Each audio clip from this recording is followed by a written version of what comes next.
ya que en la clínica muchas veces es un poco corto el tiempo para poder explicarles la parte teórica. Entonces aquí vamos a empezar a hacer todas las preguntas que ustedes deseen. ¿Ok? Vamos a ver un poco la parte de evaluar la parte de general desde el punto de vista de la historia clínica. Ya todos manejamos la historia clínica, sabemos que hay una anamnesis, una consulta, hay un examen clínico extraoral, intraoral, y aquí viene el punto de quiebre en esta área, que es la tiroides. Tendría que ser el teleontograma.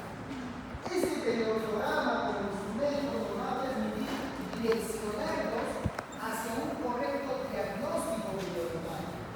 Y no solamente eso, después del diagnóstico, obviamente vamos a dar plan o planes de tratamiento.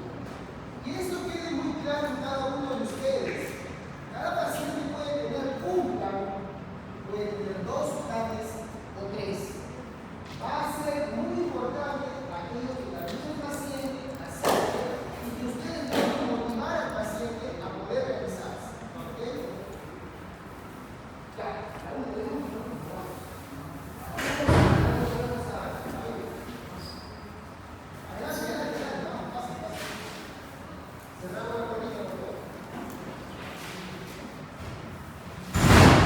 Muy bien, entonces el periodontograma como eje bisagra en nuestra historia clínica periodontal para poder dar un diagnóstico presuntivo y luego van a dar exámenes complementarios. Les damos un ejemplo. Tengo un paciente que le sangra las encías, tiene diferentes tipos de absceso en boca. Aquí la historia de que me ha mencionado que su papá y su abuelo fueron diabéticos. ¿Qué examen complementario le podría pedir a él? Levantamos la mano, vamos. ¿Ah? Glucosa, pero hay una prueba más específica. Muy bien, la hemoglobina glicosilada. ¿Y qué valores yo tengo que tener de referencia en esta hemoglobina glicosilada? ¿Qué valores? Tengo que saber que un paciente prediabético puede estar entre 6 a 7 y si es que no está controlado es de 7 a más. Es decir, un paciente diabético tiene que tener un examen complementario sí o sí. ¿Por qué la parte de diabetes? Ya vamos a ayudar en algún momento en el transcurso de los años a darnos cuenta de la relación sistémica que hay entre la diabetes y la periodontia. Les digo, por ejemplo, un paciente diabético, por más que se cepille bien, por más que use su hilo dental, no se cuida en su ingesta de carbohidratos y glucosa, empieza a haber agravantes en el intestino dental. Miren, se está cepillando bien, se está pasando el hilo dental, y no se cuida en la parte de su dieta, y empieza a destruirse el cerebro. Ocurre lo mismo. Paciente que se cuida muy bien en su dieta, come baja glucosa, bajo carbohidrato, y no se cepilla bien, no se pasa el hilo, se dispara su glucosa. Por más que se esté cuidando en la ingesta de carbohidratos y de glucosa. ¿Ok? ¿Qué estoy diciendo? Que la diabetes y la periodontia o la periodontitis periodontal es una relación bidireccional. A eso se refiere que la diabetes y la periodontia tienen una relación bidireccional. Y así van a haber diferentes enfermedades sistémicas que nosotros vamos a pedir saber complementarios y ya vamos a ir viendo poco a poco. Por la premura del tiempo no vamos a hablar muy a fondo, pero más adelante seguramente en teoría lo vamos a mencionar. Doctores, finalmente llegamos a un diagnóstico definitivo y un plan o planes de tratamiento. Cuando yo hago todo esto de aquí, tengo que contestarme estas tres preguntas. ¿Qué problema o situación periodontal tiene el paciente? ¿Será una gingivitis? ¿Será una periodontitis? Yo tengo que, de acuerdo a esta historia clínica, ya saber si estoy enfrentando a un problema de gingivitis o periodontitis. Segunda pregunta. ¿Cuál será su gravedad? ¿Tendré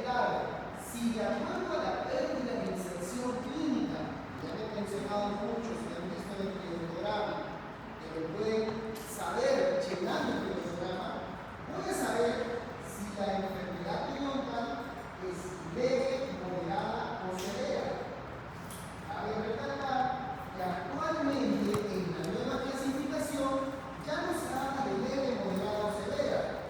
Se habla de estadio 1, estadio 2, estadio 3 y estadio 4. ¿Ok? Uno más. Nunca, vamos. Salida de avanzada. Paso, adelante.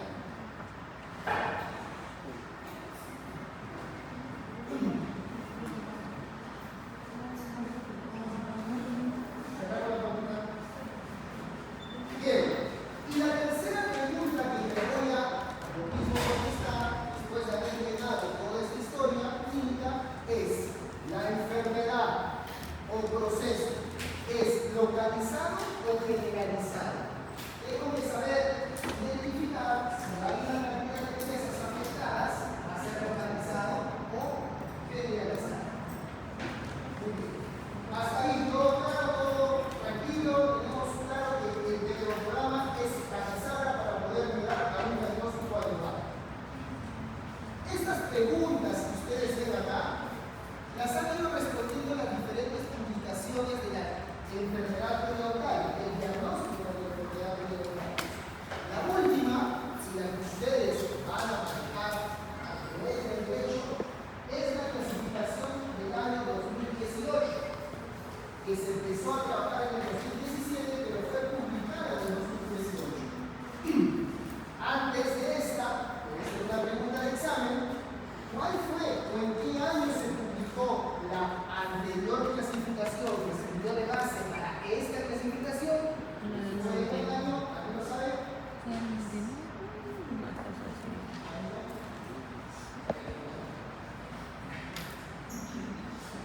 ¿Alguien lo sabe? Nadie. 1999.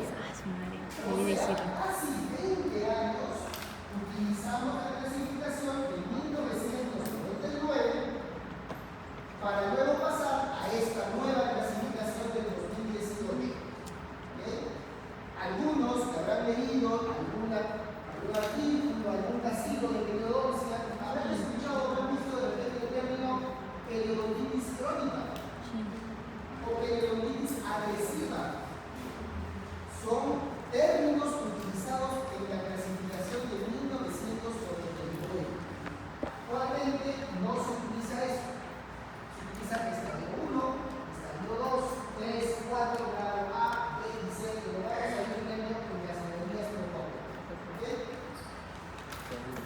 Y aquí está este cuadrito. Miren, la primera clasificación de enfermedades periodontales fue dada en el 77. Luego en el 86, luego en el 89, la de 1999 y finalmente la que vamos a ver ahora, 2018. Les voy a ir comentando algunas cosas de la 99 para poder entender mejor la de 2018. Poco a poco vamos a entender. Entonces, la enfermedad periodontal tiene una clasificación y tengo que saber en la evaluación si mi proceso es agudo o crónico. ¿Cuánto es un proceso agudo? Agudo, si quieren saber. ¿Qué características tiene un proceso agudo? ¿Quién la ve acá? Inicio. ¿Alguien? Vamos.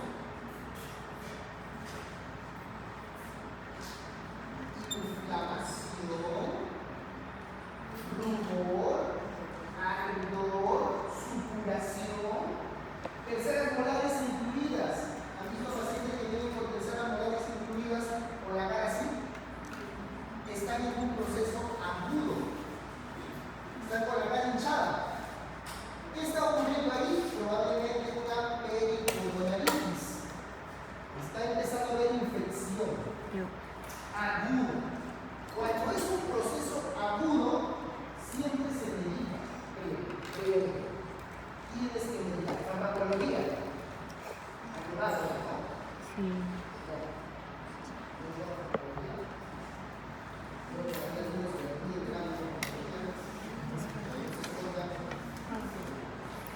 estamos ahí llevando farmacología, se dedica al paciente con instrucción aguda. No puedo hacer nada aún. Porque, ¿qué pasa? La anestesia no te va a agarrar. Tengo que intentar a mi paciente. Si el proceso es crónico, es otra cosa, que ahí viene más lo característico de la parte de enfermedad neuronal. Es lo crónico, aquello que está presente durante mucho tiempo. Ahora, está bien dicho placa bacteriana, hay como 20 de una vez en el examen sin tener el problema.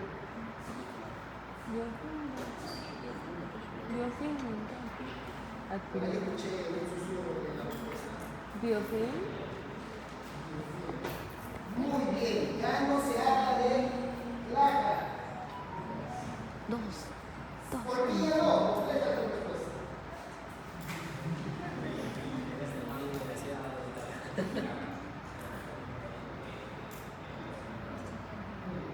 Muy bien. Placa bacteriana se refiere a bacterias. Y en boca no solo tenemos bacterias, tenemos hongos, los varios. Y muchos más microorganismos que conforman este biofilm. Por eso ya más adelante en clínica ya no van a decir índice de placa bacteriana. Sí. Índice de biofilm. ¿Ok? Entonces, el proceso crónico es el acúmulo de biofilm en un largo tiempo. El tiempo es algo que diferencia a lo crónico de lo agudo. Lo agudo aparece muy rápido. Lo crónico es muy lento en aparecer y se va formando. Y eso es el biofilm. Si yo tengo un paciente que leo tal, quiero saber, como yo se las preguntas, si es localizado o generalizado. ¿Cuándo será localizado? Cuando las piezas afectadas sean menos del 30% de las piezas presentes. ¿Y cuándo es generalizado? Cuando las piezas afectadas sean más del 30% de piezas presentes. ¿Ok? ¿Se escuchó la diferencia, verdad? Estoy hablando de piezas presentes. ¿Ok? No de todas las piezas así no estén, no, de las piezas presentes.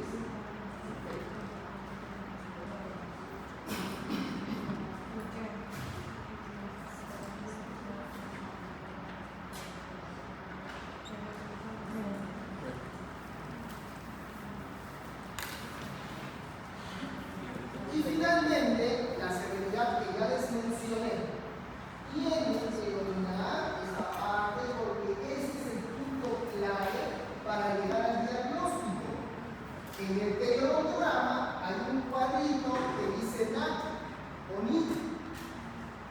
Ese dato que se halla, que lo saben, y lo vamos a repasar porque les voy a dar la clase de telegrama de nuevo para que se ese dato es el que se lleva a un cuadrito, ahora es llamado estadios, antes llamado leve, moderado o severo.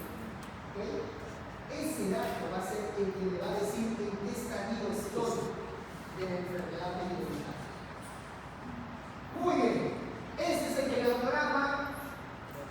Ya he dicho que lo domina la teoría del derecho. A ver. ¿Qué significa esta línea de ¿Qué están haciendo?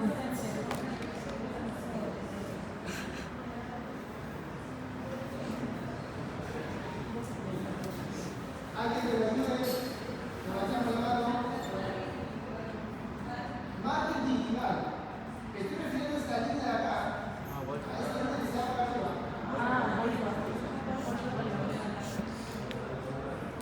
Profundidad sondaje, pero si yo dibujo esta línea roja, estoy diciendo que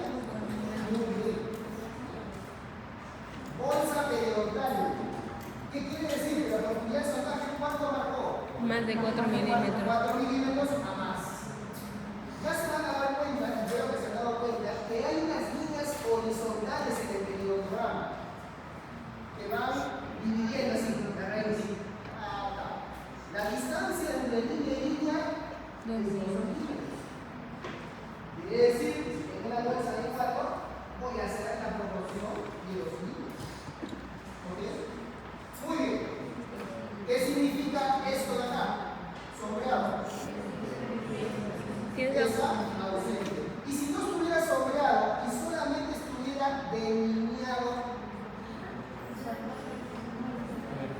no erupcionado. Bien. ¿Qué significan estos números acá? Movilidad dentaria. Movilidad. Acá los abajo. ¿Quién dio la clasificación de movilidad? Muy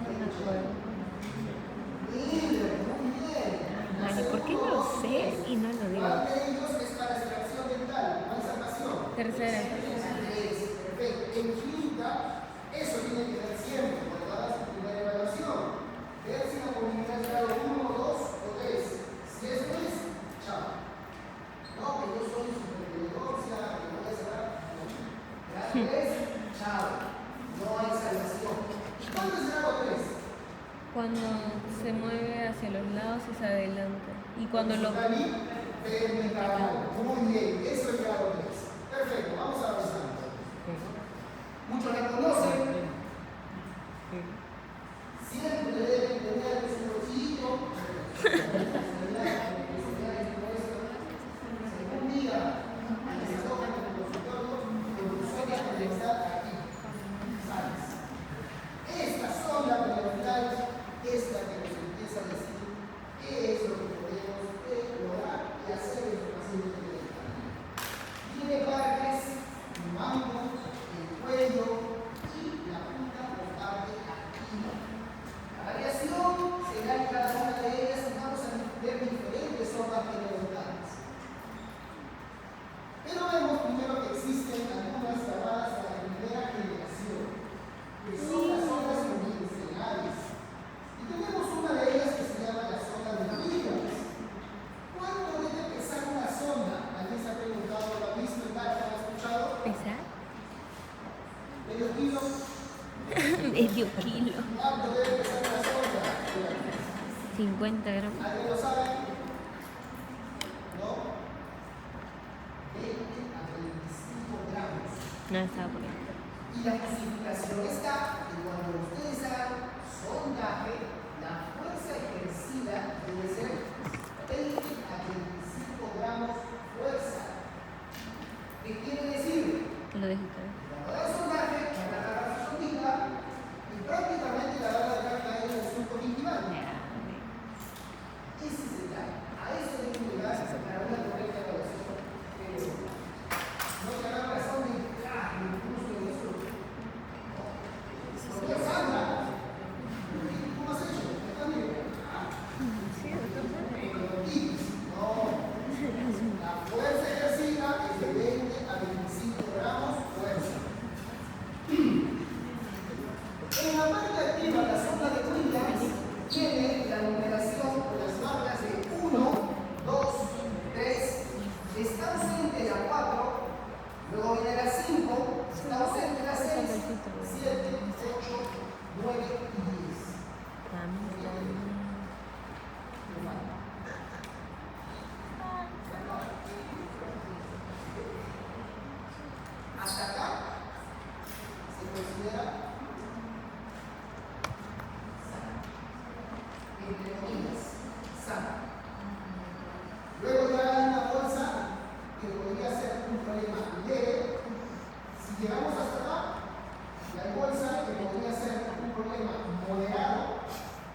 perdón, acá es 0.5, 3.5, 5.5, 8.5 y 11.5.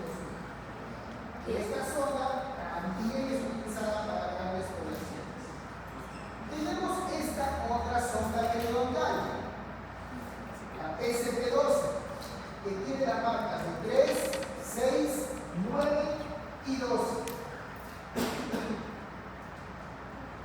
Igualmente, es una sonda utilizada para este tipo de evaluaciones. Una sonda que también es utilizada en algunos casos de primera generación, estamos hablando de primera generación, es esta sonda de Gondor. ¿A cuál se parece de las que ya mencioné? Carolina. ¿Cuál? Carolina. Muy bien, Ah, William. igualmente para el número 4 y 6, la variación es en la parte activa. Esta sonda también es obligatoria en clínica. ¿Por qué? ¿Qué hace esta sonda? No la pillé. Evaluación de efectos de Furka. ¿Y quién dio la clasificación de efectos de Furka? Ah, ¿En qué año? no sé. Ham en 1975 da una clasificación de efectos de Furka, grado 1, 2 y 3. ¿Verdad? También lo vamos a ver en el programa. Juan es grado 1, que evidentemente no lo saben, vamos a repasarlo. Grado 2 y grado 3. Esta sondita, ¿a cuál se parece de la que hemos hablado igualmente en cuarta generación? William. ¿Y qué más? William y qué? Carolina. Miren la forma de la parte activa. Esta forma peculiar es para evaluación paramolares principalmente. Tenemos una sonda paramolares. Son exquisiteces que algunos se preguntan, los que desean se encuentran con su partida de norte es más difícil. Esta sondita de acá, ¿para qué creen que podría ser útil? Puede ser como la Carolina del Norte, puede ser como la PSP-12. ¿Alguien tiene una idea para qué me podría servir esta sonda? Muy bien, manipulares, zamaquinos, sí son los zamaquinos, podríamos hacer todo lo fresco, muy bien. Sondas para implantes. Los implantes tienen una característica, que cuando uno hace un sondaje no puede lastimar la parte del módulo cristal del implante, la parte más superficial del implante. Si entra una sonda metálica, puedes generar una rayadura. Esa rayadura va a ser un festín las bacterias periodontopatógenas. Ya con eso se pensaba. Díganme las 4 principales bacterias periodontopatógenas. Levanten la mano, uno. Porfiriola gingivalis, otro. La forcite. Fusobacteria, sí, otro. ¿Te duele la forcite? Canarella cecilia, otro. ¿Cómo? Espacio y fuerte. No, ese. Aquí no se pero eso es solo para uno. Sí, mejor. Esas bacterias que provocan la enfermedad periodontal también provocan en los implantes la perimplantitis. A ver, si yo digo periodontitis de dientes, el implante se llamaría perimplantitis. Y si yo digo gingivitis de dientes, ¿cómo se llaman implantes?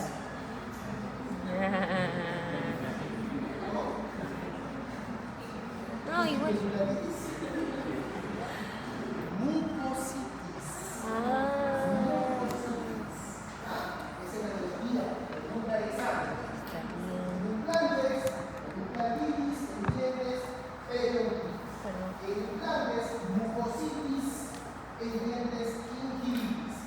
La sonda recomendada para evitar rayaduras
tienen o han visto el escáner, ¿verdad?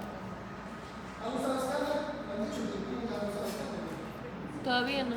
¿Todavía no? ¿La gente lo usará? Con fe. Esto es muy parecido, como un escaneo de ciclometría. Y regresan acá todo lo que es bolsas, la profundidad sonora. La tecnología 3D es como las fotografías, empiezas a ver todo que crece alrededor de la pieza dental, los problemas periodontal, y esto debería ser las generaciones de la sonda periodontal. Muy bien. ¿Qué factores afectan el sondaje? Primero, el diseño de la sonda, obvio. ¿Cómo se llamaba esa sonda de la Polaris?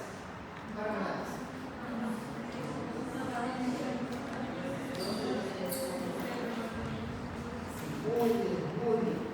Tenemos que tener en cuenta que la forma de la sonda periodontal puede afectar al sondaje. Tengan mucho cuidado porque esa forma puede evitar que la sonda vaya lo más paralelo posible al eje longitudinal del diente y que vaya en mayor contacto con la superficie. Miren estos dos datos. Que la sonda periodontal, la parte activa, vaya lo más perpendicular posible paralelo al eje longitudinal del diente y que esté en contacto con la superficie del diente lo más posible, lo mayor posible. ¿Okay? Eso debería ser el diseño y la posición de la sonda. La fuerza del sondaje, se lo he venido repitiendo, 20 a 25 gramos por vez. La profundidad de la bolsa puede ser un factor que afecte al sondaje. Claro que sí. Imagínense ustedes que tengan una pseudobolsa. ¿Saben lo que es una pseudobolsa, verdad? Sí. En el periodontal, ¿cómo se pone pseudobolsa? A eso sí no se me sé. La distancia del margen gingival al límite averocementario se mide en el periodontal, ¿verdad? Es positivo cuando es recesión y es negativo cuando es agrandamiento gingival. ¿Okay? El agrandamiento gingival en el periodontal se pone como negativo. Y si yo tengo una bolsa y no es bolsa y no he identificado que es una pseudo bolsa, altera mi dato de profundidad al sondaje. ¿Okay? La inflamación tisular altera, claro que sí. Tengan mucho cuidado cuando agarran pacientes periodontales y les vengan con las encías grandes e inflamadas y ustedes no le adviertan al paciente que después de pasar un correcto diagnóstico y tratamiento, esa inflamación va a desaparecer. Y cuando desaparece una inflamación, ¿qué ocurre? Aparecen muchas veces los triángulos negros, los espacios entre los dientes, porque la papila que estaba inflamada, enferma, se sana, se contrae. Cuando se sana, se va a contraer.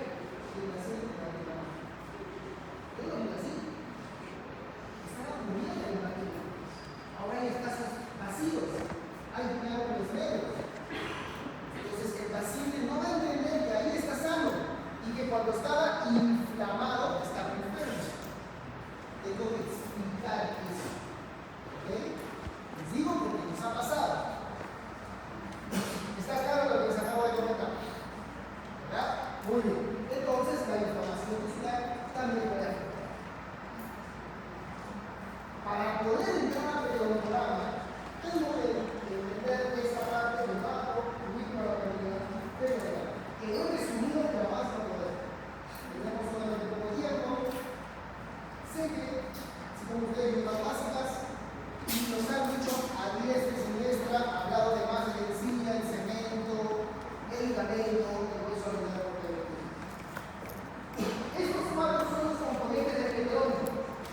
Los cuatro que se les ahí: encía, cemento articular, ligamento periodontal y hueso alveolar propiamente dicho. No solamente hueso alveolar, es hueso alveolar propiamente dicho.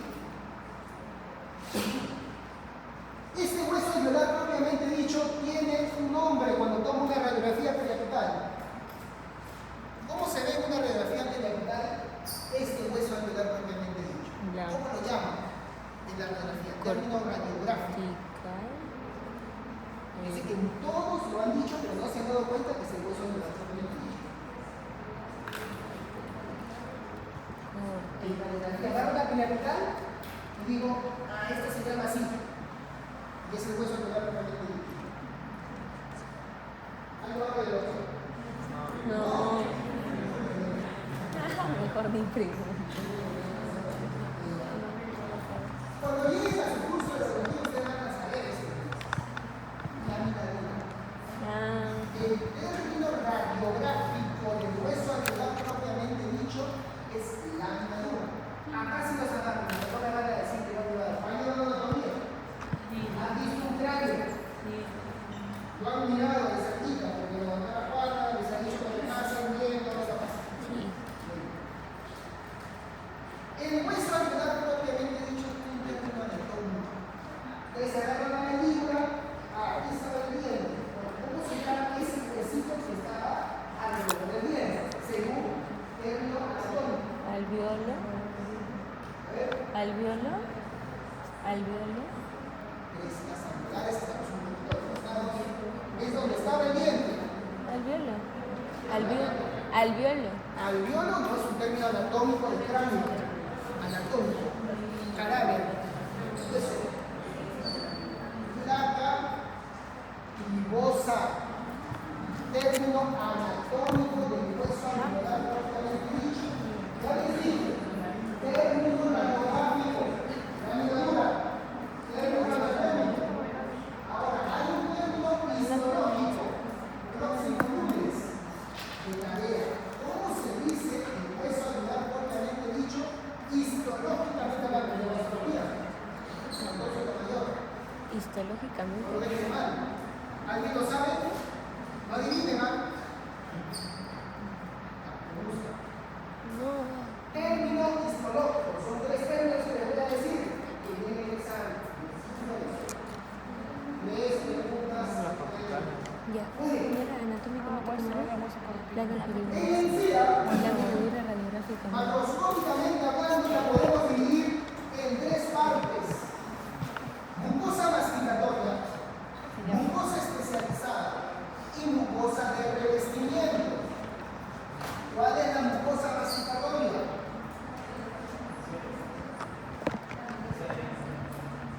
Escúchale. Escúchale. Pensé en es una partecita pequeña. Miren lo que voy a decir. El tejido queratinizado que va desde el margen gingival hasta la línea mucogingival. Eso es parte de la mucosa masticatoria.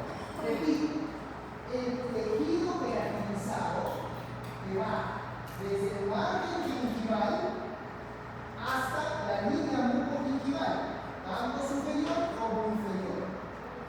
Además, todo el paladar duro.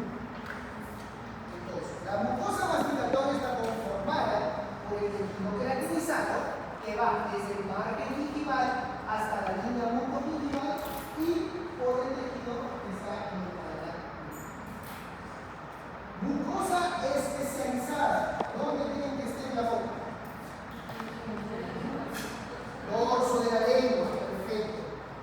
Y la mucosa de revestimiento, piso de boca y todo lo demás. Todo lo demás. ¿Ok? Es la mucosa de revestimiento. Muy bien. Eso es macroscópicamente hablando. En la parte microscópica, miren lo que veo y lo que he puesto aquí. Aquí nuestro amigo dijo enciadería, pero también el enciadillo. Entonces, estos dos conforman el tejido queratinizado. Tienen que tener en cuenta que si en clínica ustedes les dicen, doctor, tiene 3 milímetros de encía de vida. Qué bueno. Y de encía tiene, no, pero ya está todo. Es una parte de encía arriba y lo que ustedes cuando lo usen su sonda no se separa el surco, no se separa de encía para que esté la zona del surco. Sí. Ese es el encía. Entonces, el tejido queratinizado es del margen gingival a la línea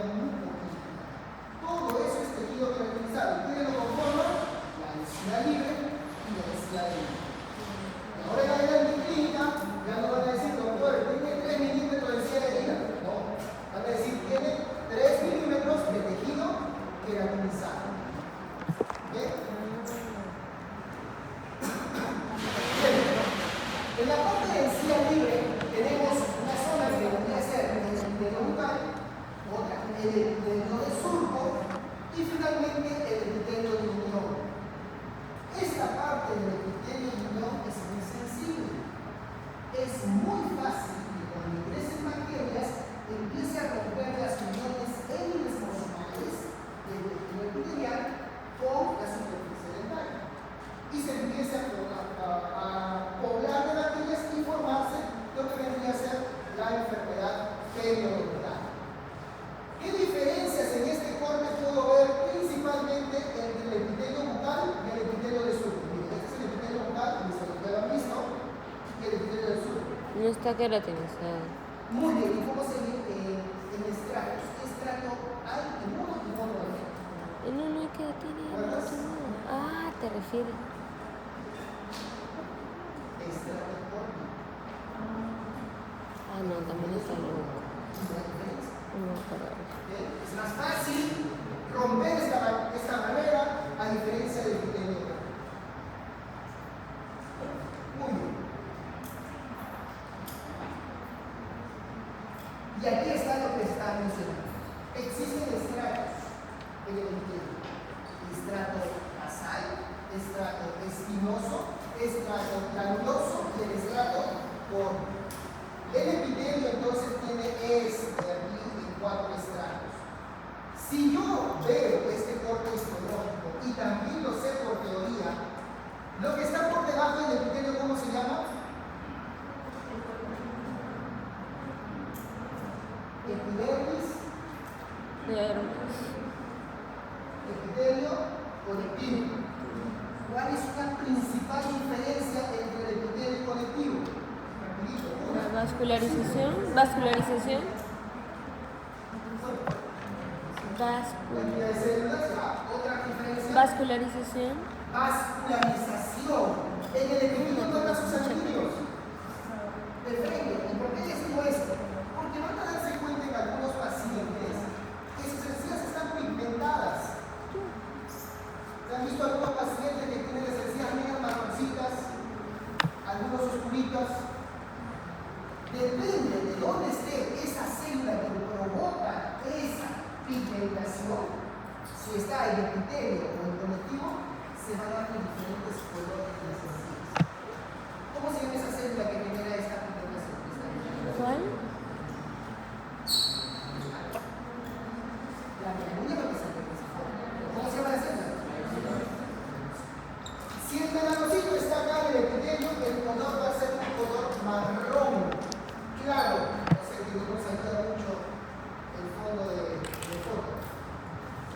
Y es más fácil de solucionar haciendo una técnica muy sencilla en clínica, una anestesia, y sacamos esta partecita y después de 2 a 3 semanas en las anestesias para aceptar la anestesia. Pero ¿qué pasa si la melanina producida por los melanocitos está acá? En el conectivo, las encías se ven oscuras, azules. Es por la presencia de vasos sanguíneos. ¿Okay? Muy bien. Regresando a la parte epitelial, a la parte de encía del perdón. La célula con mayor presencia en esta zona de encía es el queratinocito y demora en llegar desde el estrato basal hasta el estrato córneo 1 mes. ¿Por qué les digo esto? Para que entiendan cuánto tiempo demora en cicatrizar el epitelio. Si quiero hacer un corte de encía, seco, boca, va a demorar 1 mes en cicatrizar el epitelio. Y el conectivo se hace un corte hasta la encía, hasta abajo, y sangra más. Demora 2 meses. Les van a pedir que hagan procedimientos y el tiempo de espera de cicatrización, si llegan a esta parte que es conectivo, es 2 meses. 1 mes si trabajan en el epitelio, 2 meses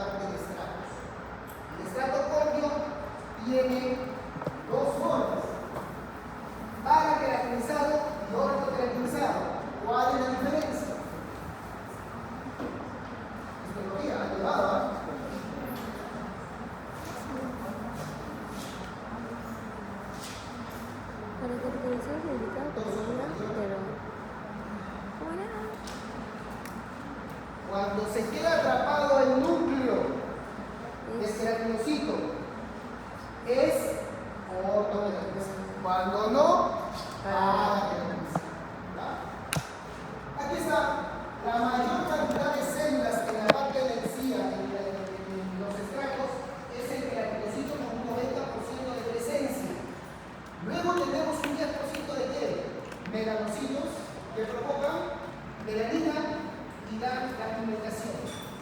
El melanocito, ¿cómo se activa a producir más melanina? Cuando ustedes van a la playa, ¿no se ponen más bronceaditos? Sí. Obviamente si se ponen al sol. La radiación ultravioleta activa los melanocitos a producir más melanina. Por eso es que lo ponemos bronceados. ¿Ok? ¿Qué más activa? En boca. Vamos a boca. ¿Qué podría activar a los melanocitos de la boca? A que se pongan las encías más oscuras. El cigarrillo. ¿Ok? Lo que debería ser la nicotina y el alquitrán que contienen los cigarrillos pueden activar a los melanocitos a producir más melanina. ¿Qué más? Anticonceptivos orales también provocan mayor, digamos, activación de los melanocitos en producir más melanina. ¿Qué células más tenemos? Las células de Langerhans. ¿Cuál es la función de estas células? Defensa. Muy bien, ¿qué hace las células de defensa? Pero ¿cómo activan? ¿Cómo actúan? Fagocita. Y se lo presenta al linfocito. Presentadores de antígenos. ¿Ok? ¿Qué más? ¿Qué otras células? De Merkel. ¿Cuál es la función de estas células? Tacto. Presión. Tacto. ¿Ok? Estas células también encontramos ahí en menor porcentaje a diferencia de los queratinocitos. La mucosa alveolar vendría a ser todo lo que está por debajo. Mucosa de revestimiento. No hay estrato córneo. Y una diferencia con la mucosa masticatoria es la gran cantidad de vasos sanguíneos. Cuando ustedes ya empiecen a hacer cortecitos en boca, vamos a en algún momento hacerlo, se van a dar cuenta que si hacen un corte más arriba en la parte de mucosa, sangra más que cuando lo hacen en la parte de mucosa masticatoria, en la parte del tejido de la pieza. La diferencia entonces es la cantidad de vasos sanguíneos. Muy bien.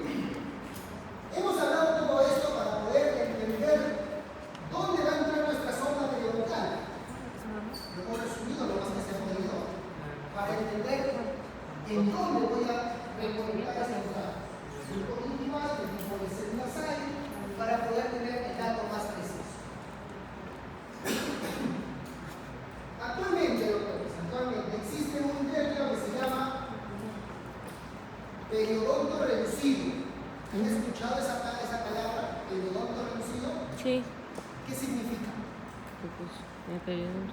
El tamaño de los tejidos blandos que recubren los dientes es de menor altura, tamaño.